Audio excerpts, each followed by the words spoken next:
Howdy everyone, howdy. Verily, it's yet another episode of Ugandan Juice, and it's me, Bash Mutumba, in your midst to avail you with what's cracking. Well, I'll not talk about the closure of the Katuna border by Rwanda, even though it's affecting us so much as Ugandans. All I can say is, I guess it's true what they say, when two elephants fight, it's the grass that suffers. And this isn't a political podcast, granted, but with the rate at which entertainers are making political headlines, I'm telling you, it can't be avoided. You can't avoid to talk about politics. First off, Dr. Jose Chameleone has come out to confirm that he could run for mayor come next year. Now it's clear. And though he said he's now trying to consult the team because he can't do it alone, he's trying to consult his team back here in Uganda, and as soon as he reaches Uganda, when he steps foot back here, because he's still in United States right about now, as soon as he reaches Uganda like this, the first thing he's going to do is to address the nation about this issue of being mayor next year or standing for mayor next year. Well, we await him to reach. And talking about America, DNA Lounge, the bar that Chameleone created or opened up right after the death of Mozi Radio to honor him, has been closed, or was closed on Wednesday. And after the closure, there is a radio, or an online radio called Imbaraga Radio, that announced that Jose Chameleone's club has been closed up. And to that, there is another DNA Lounge, which is in America, that tweeted this. It's actually a verified bar in America that tweeted this. Hey, at J Chameleone, at Maxim Stubart, you said you are going to stop using our name. Maybe if you ever reopen your bar, that would be a great time to pick your own name. The confusion you are or were creating by ripping off our name is not helpful to your customers or ours. Thanks. Well, though the bar has been reopened again, that's DNA Lounge, Chameleone's bar, it has been reopened in Kololo, and shockingly there is no sign of changing the name anytime soon. They made the communique that they've reopened due to issues of payments that they hadn't completed to the authorities, but they've reopened today, and Chameleone has promised people, or it must be him of course running the accounts, or maybe his employees or something, they have promised that they are doing the AK-47 party, remembrance party, and it's going down. Well, we will wait and see where this battle for the names will stop, something of the sort. And on the other hand, Bobi Wine's fiscal policy has caused problems all over Uganda. Well, this started up on an interview on an NTV political program called NTV on the Spot with Patrick Kamara, where Bobi Wine was asked what he would do if he became president, because the guy was saying he was complaining a lot about what is wrong in the country. And Kamara asked him, if at all you became president, what would you do to make sure Uganda's GDP gets better than it is right about now? And shockingly, sadly done, Bobi Wine really disappointed most of his fans, of course the elites, the elite part of the fans, by answering this question really prematurely, like badly. Honestly, he answered it really badly, and he failed to communicate about fiscal policy. He just went on talking roguely about politicians that are doing bad things, that they should be locked up, politicians that are mistreating officers and things of the sort. He talked about one general who recently assaulted, or through his bodyguards assaulted, a traffic police officer, a lady traffic police officer, a female, just because she had stopped his caravan or his entourage from making a U-turn in the road, which is illegal. And the general got really pissed and told the bodyguards to really manhandle the female police officer. It was bad, true, but Bobi Wine answered this when asked about fiscal policy, and it didn't make a lot of sense, because there is no way that helps increase or better Uganda's GDP. And it was bad that he was being trolled all over social media by the elites mainly, and his enemies, of course, including Bebe Cool. Bebe Cool, whenever something bad happens to Bobi Wine, Bebe is always just happy. So he went to Twitter and wrote this: Ofanga towagidde Manu ne our power, which translates to, loosely, you should die at least before supporting Man United and people power. Because remember, that very day Man United had lost a game. Yes, they had lost a game in the Champions League. Yeah, so that was the thing. It could easily end up being a loss, a fiscal loss. It could easily, well, that game of Man United wasn't a Champions League. I remember it was It was a Premier League game against Arsenal, yes.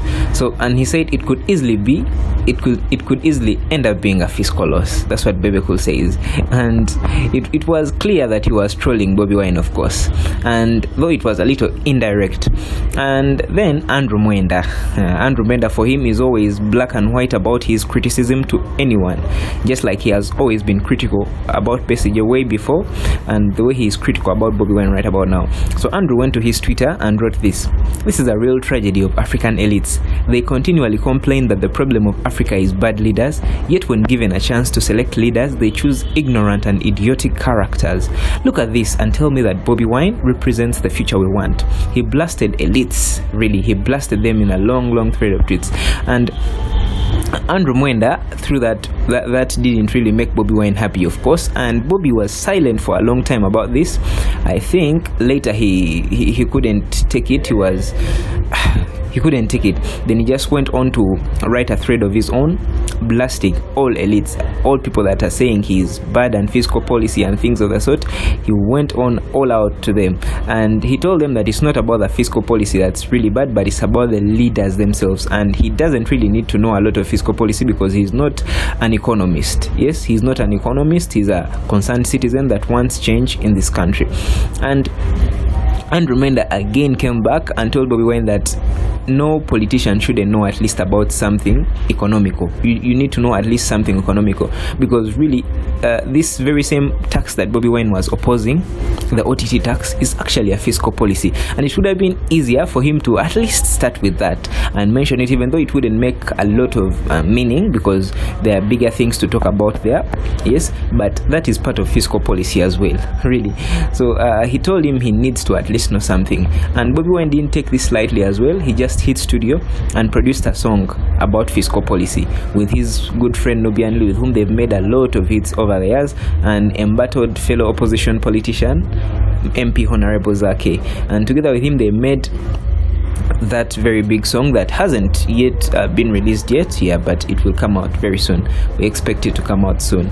And with him, remember, with Honorable Zake, they had the fight against social media tax and mobile money tax, two of them. So really, Zake is a guy that has been on Bobi Wine's right hand for a very long time. And the NRM party, by the way, it is still hard. It's still going hard on Bobi Wine and any opposition figure, any person that's opposing NRM. And President Museveni has actually insulted and scoffed at Bobi Wine and all the bad leaders, according to him, that are being voted in by the other people, all the bad MPs and bad mayors. Yes, he talked about Arias Lukwago, he talked about Katolu Bwapa, who is an actor. He was voted in as MP, and Bobi Wine as well, who is a musician. And he went on to tell Bobi Wine that this is not music, this is politics. If you are a musician, just go and sing in the bars. Go to Susanna in Nakulabi. Susanna is actually a bar that was famous in the 70s. I guess President Museveni used to go there during his campus times, perhaps, or during other times when he was a politician, maybe. Perhaps, I'm not so sure. But yeah, he told Bobi Wine to go to the nightclubs, that this is politics, this is not music. Wow. And the harder thing that actually might hit Bobi Wine badly is a new resolution that is being rumored to be put up by the NRM MPs. You know, this retreat that goes on in Chankwanzi is more of a few days retreat of all NRM MPs in the country.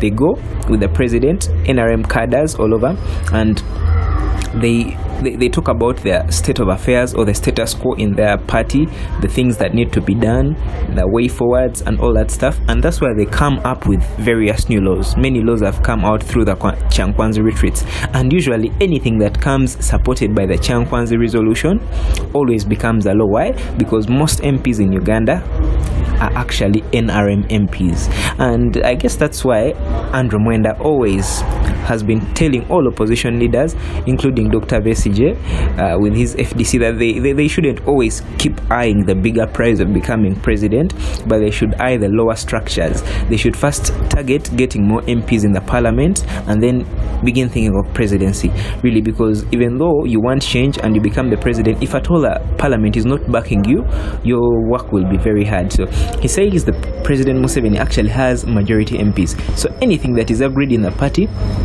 becomes a law automatically. Yes, many opposition MPs opposed OTT tax, but here we are paying social media tax because the NRM MPs had actually agreed to it. So that's how hard it is. So I'm telling you about this particular thing that might happen.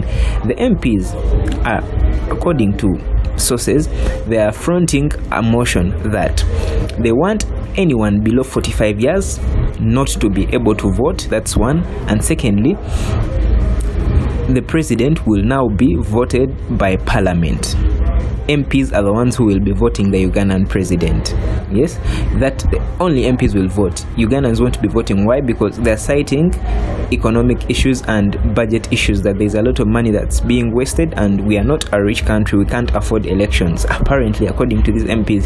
That so that money should be kept and made use of in a better way, such that the MPs that people say elected should be the ones to take on the mantle to be the voters that vote the president in, just like it's done in North Korea. Well, let's wait and see how that goes, because it doesn't sound very good. But like I told you, that part of it is more of a rumor. And remember, if they say this and say that anyone below 45 will not be able to stand, that means Bobi Wine is sidelined out. He won't be able to stand against President Museveni.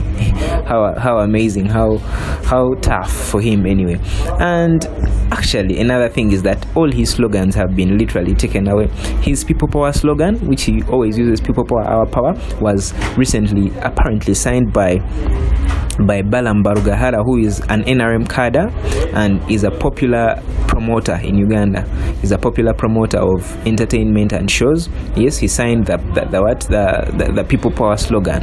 Yes, and he took it over. And also Bobi Wine's other slogan, which is Twebereremu, that he usually uses to the youths to tell them to get national IDs, and it loosely translates to being street smart. It's a street slang for being smart or sharp or intelligent. That be sharp whenever you're doing things. Don't let someone cheat you or something of the sort. And that too, Twebereremu, has been registered as a song by the NRM. So really, he's being held away, left, right, and center in all strategies. That's President Museveni. But anyway, that's basically all of it for the elections that are going on in Makerere University. We wish the best to anyone that wins. The winner must take it all, of course. And that's all from me. My name is Bash Mutumba. Please like this video if you found it interesting, and follow me on Instagram at Bash Mutumba. Thank you.